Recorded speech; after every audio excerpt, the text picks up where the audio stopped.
Namaste students, welcome to our online commerce class.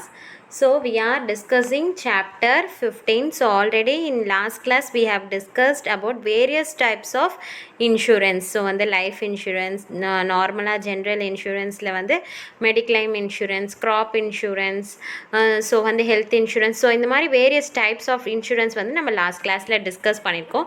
So today what we are going to discuss means what are the terms used in insurance. So இன்சூரன்ஸில் என்ன மாதிரியான டேர்ம்ஸ்லாம் வந்து use பண்ணுவாங்க அப்படின்றது. Next வந்து business risk.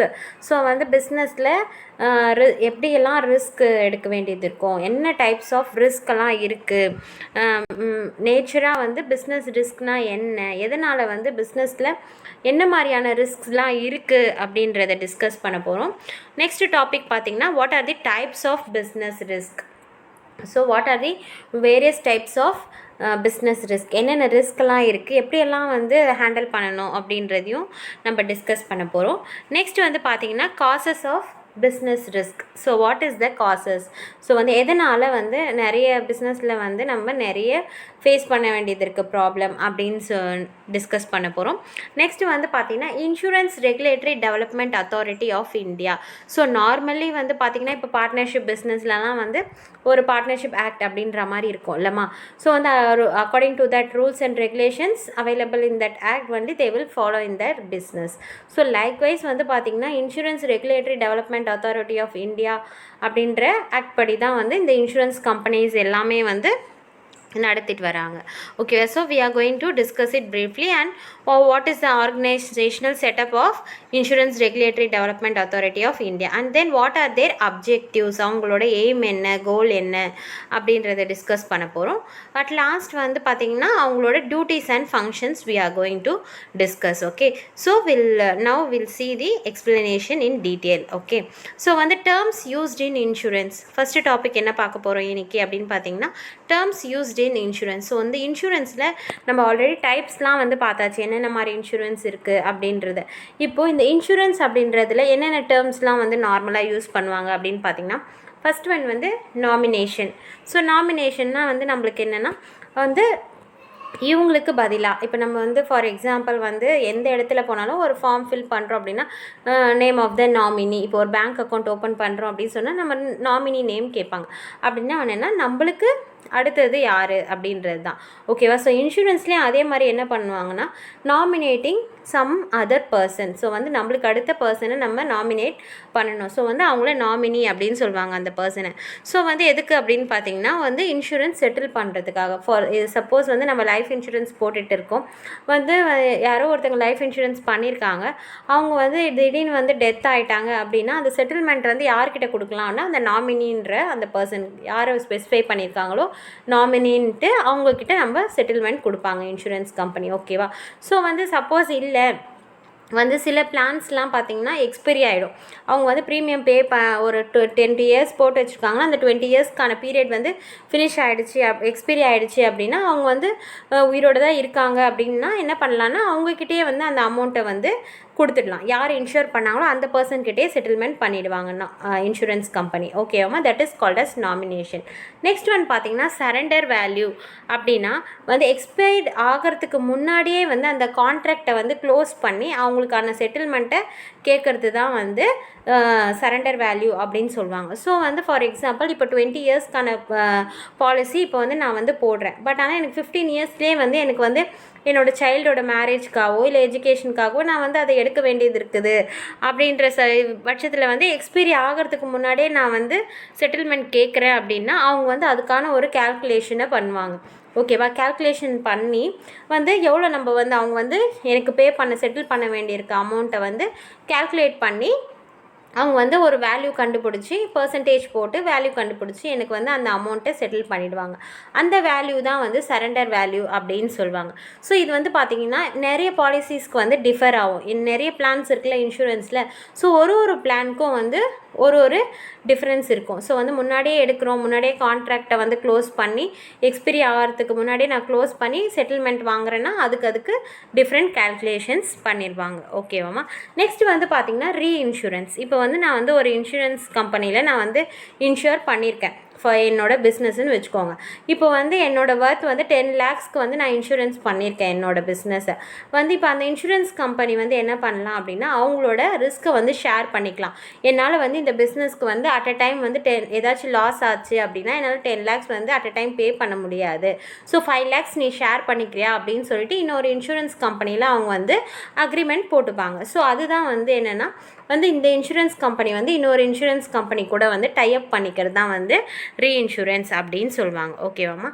Next வந்து பார்த்திங்கன்னா double insurance அப்படின்னா மோர் தென் ஒன் பாலிசி வந்து நம்ம வந்து போடுறோம் அப்படின்னா சேம் சப்ஜெக்ட்காக. இப்போ என்னோடய பிஸ்னஸ்க்காக நான் ஃபயர் இன்சூரன்ஸும் பண்ணி வச்சுருக்கேன், ப்ளஸ் வந்து ஏதாச்சும் ஜென்ரல் இன்சூரன்ஸும் நான் பண்ணி வச்சுருக்கேன் அப்படின்னா அது வந்து டபுள் இன்சூரன்ஸ் அப்படின்னு சொல்லுவாங்க. ஸோ வந்து ஒரு சேம் சப்ஜெக்ட் மேட்டருக்காக வந்து 2 இன்சூரன்ஸ் பாலிசி நான் பண்ணியிருக்கேன் அப்படின்னா அது வந்து டபுள் இன்சூரன்ஸ் அப்படின்னு சொல்லுவாங்க. So these are the terms used in the insurance. Okay.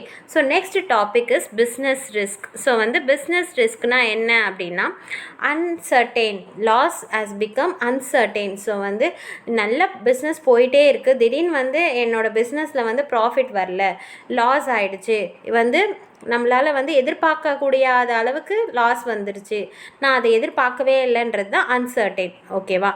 So unexpected events. So வந்து இப்போ வந்து பிஸ்னஸ் நல்லா போயிட்டே இருக்குது, திடீர்னு வந்து நிறைய ரெயின்னால் வந்து அந்த பிஸ்னஸ் வந்து ஸ்பாயில் ஆகிடுதுன்னு வச்சுக்கோங்க. ஃபார் எக்ஸாம்பிள் அக்ரிகல்ச்சர் கூட எடுத்துக்கலாம்.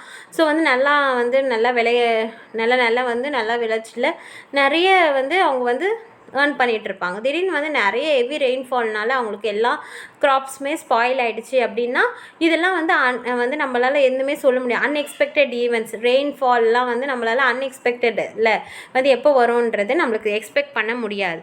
ஸோ இதுதான் வந்து பிஸ்னஸ் ரிஸ்க் அப்படின்னு சொல்லுவாங்க. ஓகேவா.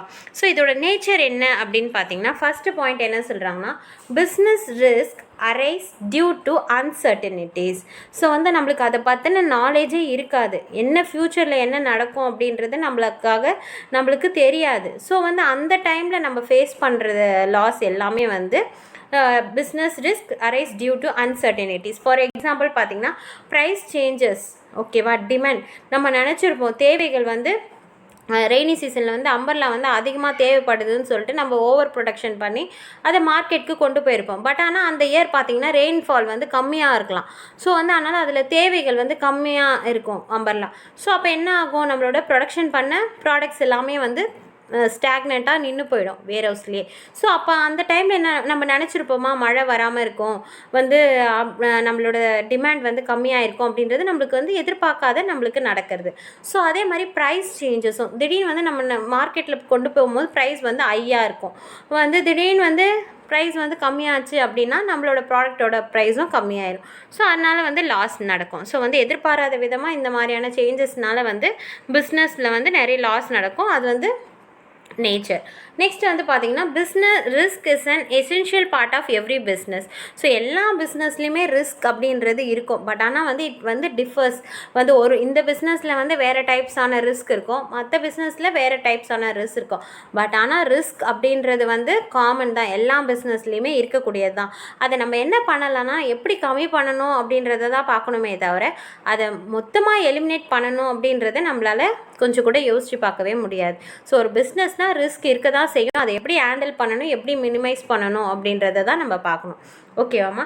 நெக்ஸ்ட் வந்து பார்த்திங்கன்னா degree of risk depends mainly upon the nature and size of business. ஓகேவா.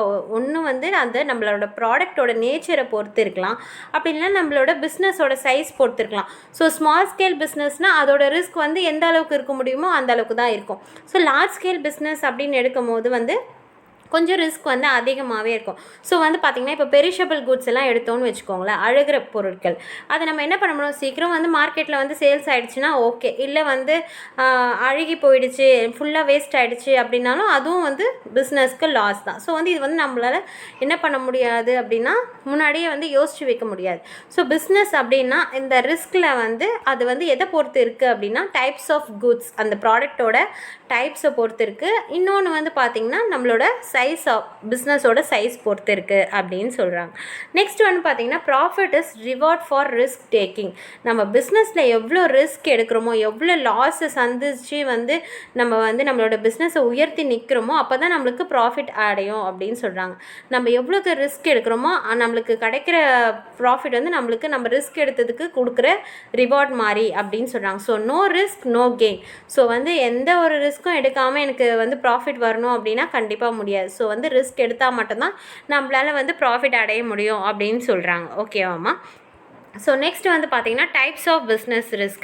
ஸோ வந்து பிஸ்னஸ்லேயே வந்து என்னென்ன டைப்ஸ் ஆஃப் ரிஸ்க்கெல்லாம் இருக்குது அப்படின்னு பார்த்திங்கன்னா ஃபஸ்ட்டு வந்து ஸ்பெக்குலேட்டிவ் ரிஸ்க் அப்படின்னா என்ன அப்படின்னா sometime gain sometime there will be a loss.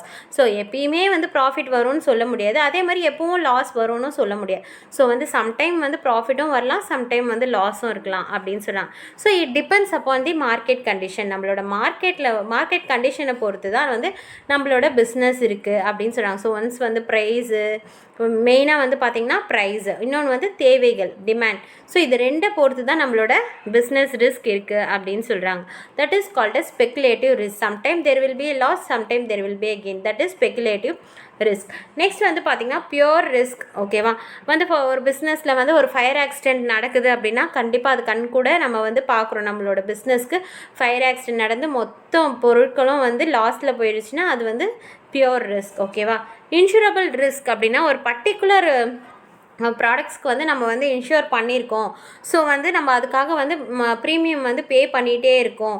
அப்போது வந்து அந்த ப்ராடக்ட்ஸ்க்கு வந்து லாஸ் ஆச்சு அப்படின்னா நம்ம வந்து இன்சூரன்ஸ் கம்பெனியில் கிளைம் பண்ணி என்னென்ன டேர்ம்ஸ் அண்ட் கண்டிஷன்ஸ்லாம் வந்து நம்ம ஃபாலோ பண்ணியிருக்கோமோ அதுக்கேற்ற மாதிரி அவங்க காம்பன்சேஷன் நம்மளுக்கு பே பண்ணுவாங்க. ஸோ இது வந்து இன்சூரபிள் ரிஸ்க். ஓகேவா? அன்இன்சூரபிள் ரிஸ்க் அப்படின்னும் போது வந்து இப்போ வந்து நேச்சுரல் ஈவெண்ட்ஸ் வந்து மழை வெயில் இந்த மாதிரினால நேச்சுரல் கலாமிட்டிஸ்னால வந்து நடக்கிற ரிஸ்க் எல்லாமே வந்து நேச்சுரல் ஈவெண்ட்ஸ்னால நடக்கிற ரிஸ்க். இன்னொன்று வந்து பொலிட்டிக்கல். திடீர்னு வந்து என்ன பண்ணுவாங்க, இப்போ ஃபார் எக்ஸாம்பிள் பார்த்தோன்னா நம்ம வந்து எல்லாம் நார்மலாக போயிட்டே இருந்தது, திடீர்னு வந்து 500,000 rupees நோட் வந்து மாறாது, இன்னிலேருந்து வந்து அதை அக்செப்ட் ஆகாது அப்படின்னு சொல்லும் போது எல்லா பிஸ்னஸ் பீப்புளும் கொஞ்சம் ரொம்ப அஃபெக்ட் ஆனாங்க. அது வந்து பொலிட்டிக்கல் ரீசன். ஸோ அன்சர்டனிட்டிஸ் அப்படின்னும் போது எதிர்பாராத விதமாக எது நடந்தாலுமே வந்து அது வந்து அன்இன்சூரபிள் ரிஸ்க் அப்படின்னு சொல்கிறாங்க. ஓகேவாம்மா? So we have to take risk, then only we will get a gain. Okay, these are the types of business risks what we saw. next வந்து பார்த்திங்கன்னா causes of business risk. So வந்து எதனால் business risk ஆகுது அப்படின்னு பார்த்திங்கன்னா already national causes. So flood, earthquake, famine அப்படின்னா பற்றாக்குறை. Next heavy rain. So இது மூலயமா நேச்சுரலாக வந்து நம்மளுக்கு நடந்தால் அது பிஸ்னஸை ரொம்ப அஃபெக்ட் பண்ணும். நெக்ஸ்ட்டு ஹியூமன் காசஸ் என்னன்னு பார்த்தீங்கன்னா ஒருத்தர் பிஸ்னஸில் நேர்மையாக ஒரு பார்ட்னர்ஷிப் பிஸ்னஸில் ஒருத்தர் நேர்மையாக இல்லை அப்படின்னா அந்த பிஸ்னஸ் சக்ஸஸ் ஆகாது. கேர்லெஸ்னஸ். ஓகேவா? நிறைய பேர் கேர்லெஸ்ஸாக இருந்தாங்கன்னா அந்த பிஸ்னஸ் சக்ஸஸ்ஃபுல்லாக வராது. Power failure. அடிக்கடிக்கு வந்து நம்மளோட பவர் கட் ஆகுது அப்படின்னா அதோட பிஸ்னஸ் வந்து ஒரு க்ரோத்தை அட்டைன் பண்ண முடியாது. ஸ்ட்ரைக். இப்போ வந்து ஒரு பெரிய கம்பெனியில் வந்து நிறைய பேர் ஸ்ட்ரைக் பண்ணுறாங்க சில விஷயத்துக்காக ஒழுங்காக ஒர்க் பண்ணாமல் அப்படின்னா அதனாலேயும் வந்து சில ப்ராப்ளம்ஸ் வரும். ஓகேவா? நெக்ஸ்ட் வந்து பார்த்திங்கன்னா எக்கனாமிக் காசஸ். எக்கனாமிக்காக என்னென்னால வந்து பிஸ்னஸ் வந்து நிறைய ரிஸ்க் ஃபேஸ் பண்ணுது அப்படின்னு பார்த்திங்கன்னா டிமாண்ட், தேவைகள் ஏற்றம் இருக்கும் அப்படின்னு இருக்கும் போது. காம்படிஷன் அப்படின்னா இன்னொரு பிஸ்னஸ்க்கு காம்படிட்டிவாக இன்னொரு பிஸ்னஸ் வந்தால் அது கண்டிப்பாக அந்த பிஸ்னஸை ரிஸ்கில் தான் கொண்டு போய் விடும். Next change of technology. So வந்து இப்போ வந்து பார்த்திங்கன்னா சயின்ஸில் பயங்கர நியூ டெக்னாலஜிஸ் அதிகமாகிட்டே போகுது. ஸோ வந்து அந்த டெக்னாலஜி இம்ப்ரூவ் பண்ண சில பிஸ்னஸ் வந்து அதில் வந்து நிறைய ரிஸ்க்கை ஃபேஸ் பண்ணுறாங்க. Financial problems. ஸோ வந்து இன்வெஸ்ட்மெண்ட் அதிகமாக தேவைப்படுது அப்படின்றதுலையும் நிறைய பிஸ்னஸ் வந்து நிறைய ரிஸ்க் வந்து ஃபேஸ் பண்ணுறாங்க. டேக்ஸஸ் வந்து பார்த்திங்கன்னா உண்மையாக அது வந்து ஒரு பெரிய ரிஸ்க் தான். வந்து ஹெவி டேக்ஸ் வந்து பே பண்ணுறதுனால எல்லா பிஸ்னஸுமே நிறைய ரிஸ்க்கு ஃபேஸ் பண்ணுறாங்க.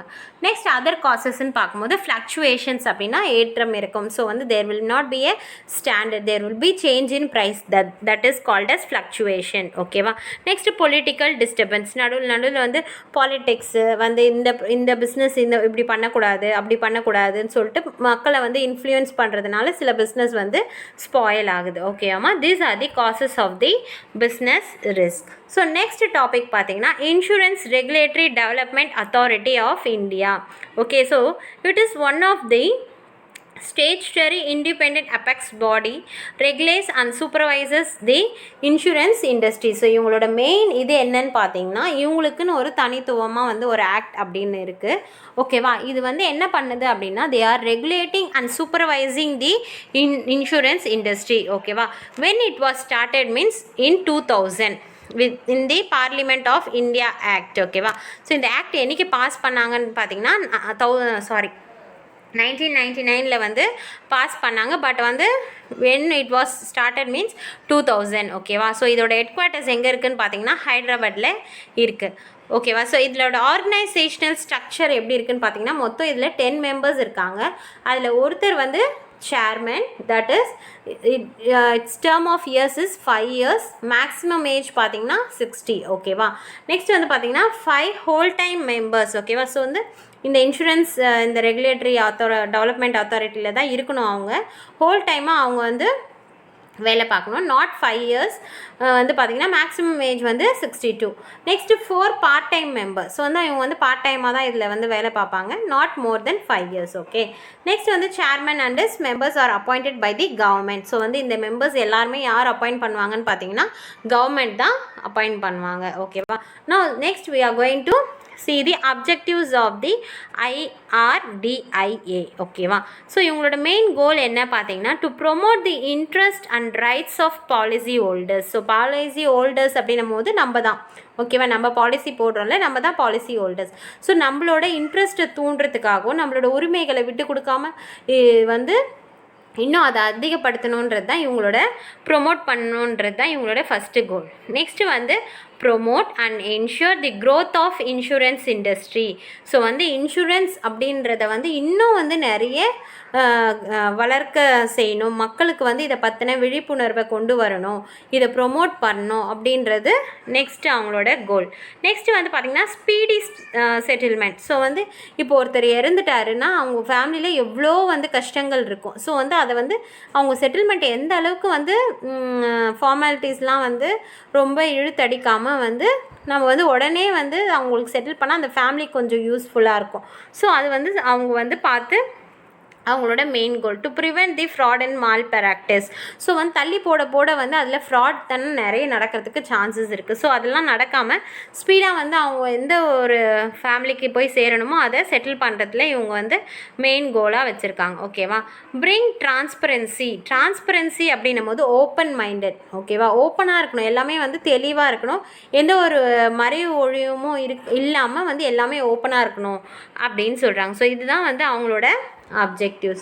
நெக்ஸ்ட் லாஸ்ட் டாபிக் வந்து என்னன்னு பார்த்தீங்கன்னா duties and functions of IRDIA. ஓகேவா, ஸோ இவங்களோட டியூட்டியும் இவங்களோட ஃபங்க்ஷன் என்ன, மெயின் ஃபங்க்ஷன்ஸ் என்ன இவங்களுதுன்னு பார்த்தீங்கன்னா, தே are going to issue the registration certificate for all the insurance company. So வந்து எல்லா இன்சூரன்ஸ் கம்பெனிக்கும் வந்து இந்த IRDIA தான் வந்து ரெஜிஸ்ட்ரேஷன் சர்டிஃபிகேட் வந்து இஷ்யூ பண்ணுறாங்க. அதே மாதிரி பார்த்தீங்கன்னா இன்சூரன்ஸ் ஏஜென்ட்ஸுன்னு இருப்பாங்கள்ல அந்த கம்பெனியில் வந்து இப்போ அமௌண்ட் கலெக்ட் பண்ணுறவங்க, ஸோ வந்து ஃபார்ம் வந்து ஃபில் பண்ணுறவங்க, ஸோ அந்த மாதிரியான ஏஜென்ட்டுக்கு எல்லாமே வந்து லைசன்ஸ் வந்து யார் இஷ்யூ பண்ணுவாங்கன்னு பார்த்தீங்கன்னா IRDIA. ஓகேவா, ஸோ வந்து then they are going to promote the efficiency of the insurance sector. So வந்து இது வந்து ஒரு மெயின் சர்வீஸ் பிஸ்னஸில், ஸோ வந்து இந்த பிஸ்னஸில் வந்து நிறைய எஃபிஷியன்சி கொண்டு வரணும் அப்படின்றது இவங்களோட main function. Next they are going to regularise and supervise the premium rates. So வந்து பார்த்திங்கன்னா ஒரு இன்சூரன்ஸ் கம்பெனிக்கும் ப்ரீமியம் பாலிசிஸ் எல்லாமே வந்து டிஃபர் ஆகும். ஸோ வந்து நம்ம பே பண்ணுற ப்ரீமியம் ரேட் கூட வந்து டிஃப்ரெண்ட் ஆகும், அதே மாதிரி இன்ட்ரெஸ்ட் ரேட் வந்து டிஃபர் ஆகும். ஸோ இது எல்லாமே வந்து ஒரு கட்டுக்கோப்பில் வச்சுக்கிட்டு அவங்கள வந்து சூப்பர்வைஸ் பண்ணுறது தான் வந்து இவங்களோட மெயின் ஃபங்க்ஷன். ஓகேவா, நெக்ஸ்ட் வந்து பார்த்திங்கன்னா specifies the condition and make their financial reports. So வந்து ஃபஸ்ட்டு கண்டிஷன்லாம் என்னென்னு ஸ்பெசிஃபை பண்ணிவிட்டு அதுக்கப்புறமா அவங்களோட ஃபினான்ஷியல் ரிப்போர்ட்ஸை வந்து அவங்க ப்ரிப்பேர் பண்ணுவாங்க. நெக்ஸ்ட் வந்து பார்த்திங்கன்னா regulates the investments of the policy holders. So வந்து எல்லா பாலிசி ஹோல்டர்ஸோட இன்வெஸ்ட்மெண்ட்டையும் அவங்க வந்து பாதுகாத்து வச்சு அதை வந்து எப்போ வந்து நம்மளுக்கு தேவையோ அதை அவங்க கரெக்டாக செட்டில் பண்ணணும்னு நினைக்கிறாங்க. ஓகேவா, next ensures and maintenance the solvency margin. So வந்து சால்வென்சி மார்ஜின் அப்படின்னா என்ன அப்படின்னு பார்த்தீங்கன்னா தெளிவான ஒரு செட்டில்மெண்ட்டை அவங்க கொடுக்கணும்னு நினைக்கிறாங்க. ஸோ வந்து கரெக்டாக வந்து அவங்க எவ்வளோ ப்ரீமியம் பே பண்ணுறாங்க, அவங்களுக்கான இன்ட்ரெஸ்ட் ரேட் எவ்வளோ அப்படின்றத அவங்க ஆல்ரெடி வந்து நேர்மையாக வந்து அதை ஃபிக்ஸ் பண்ணியிருக்காங்க. அதை வந்து மெயின்டைன் பண்ணுறது தான் இவங்களோட மெயின் வேலை அப்படின்றாங்க. ஓகேவா? With this chapter 15 is over.